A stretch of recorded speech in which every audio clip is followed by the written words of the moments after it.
आज मैं आप सबको हैदराबाद दिखा रहा हूँ। हैदराबाद में क्या है ये देखो, क्या है, मोहब्बतों के साथ साथ तिजारत है, माश है, तरक्की है, शोहरत है, और सबसे बड़ी बात यहाँ ये अमन है। ये अमन का गहवारा है, अमन का ये शहर है।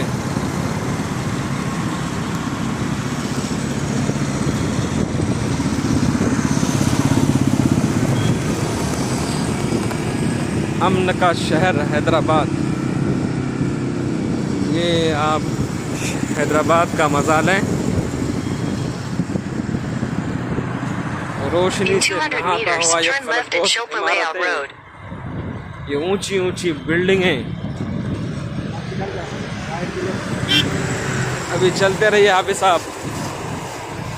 Take the next left at Shilpa Layout Road. Left left left लीजिए, बाएं तरफ चलना है। गाड़ी में पेट्रोल भी डालना है आपको।